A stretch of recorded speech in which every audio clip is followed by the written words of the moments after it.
بسم اللہ الرحمن الرحیم. شروع اللہ کا نام لے کر جو بڑا مہربان نہایت رحم والا ہے.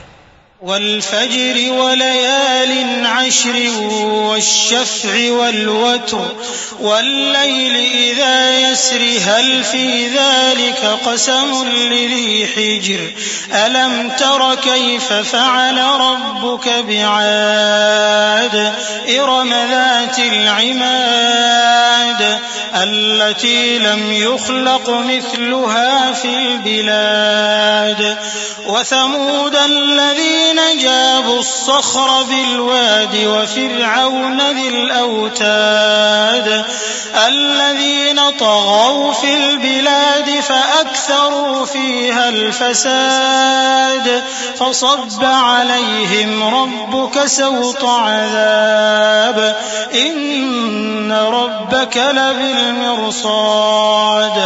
فجر کی قسم اور 10 راتوں کی اور جفت اور طاق کی اور رات کی جب رخصت ہونے لگے، اور بے شک یہ چیزیں عقل مندوں کے نزدیک قسم کھانے کے لائق ہیں، اس بات پر کہ کافروں کو ضرور عذاب ہوگا.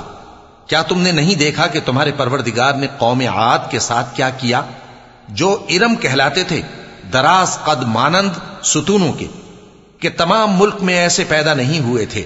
اور سمود کے ساتھ کیا کیا جو وادی قرا میں چٹانیں تراشتے تھے. اور فرعون کے ساتھ کیا کیا جو خیمے اور میخیں رکھتا تھا. یہ لوگ ملکوں میں سرکش ہو رہے تھے، پس ان میں بہت سی خرابیاں کرتے تھے، تو تمہارے پروردگار نے ان پر عذاب کا کوڑا برسا دیا. بے شک تمہارا پروردگار طاق میں ہے. فأما الإنسان إذا ما ابتلاه ربه فأكرمه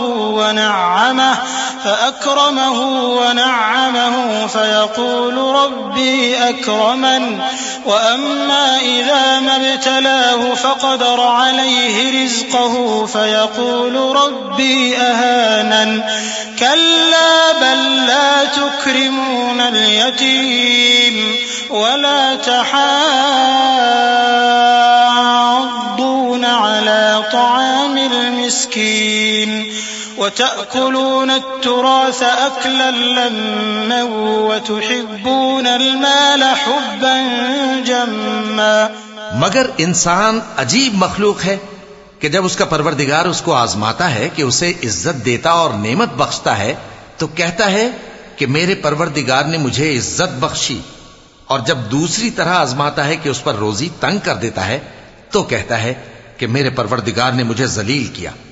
یوں نہیں، بلکہ تم لوگ یتیم کی خاطر نہیں کرتے اور نہ مسکین کو کھانا کھلانے کی ترغیب دیتے ہو، اور میراث کے مال کو سمیٹ کر کھا جاتے ہو، اور مال کو بہت ہی عزیز رکھتے ہو.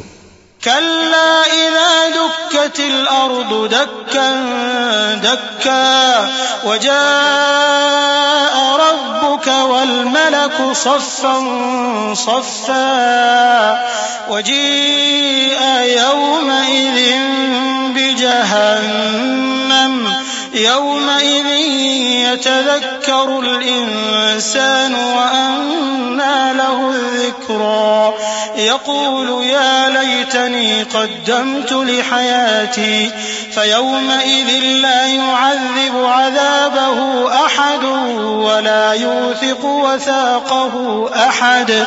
يا أيتها النفس المطمئنة ارجعي إلى ربك راضية مرضية فادخلي في عبادي وادخلي جنتی.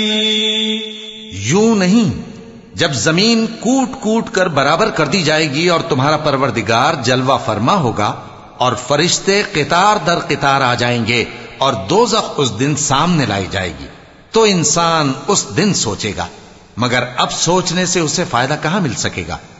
کہے گا کاش میں نے اپنی اس زندگی کے لیے کچھ آگے بھیجا ہوتا. تو اس دن نہ کوئی اللہ کے عذاب کی طرح کا عذاب دے گا اور نہ کوئی اس کے جکڑنے کی طرح جکڑے گا. اے اطمینان والی جان، اپنے پروردگار کی طرف لوٹ چل، تو اس سے راضی، وہ تجھ سے راضی. سو تو میرے خاص بندوں میں شامل ہو جا اور میری بہشت میں داخل ہو جا۔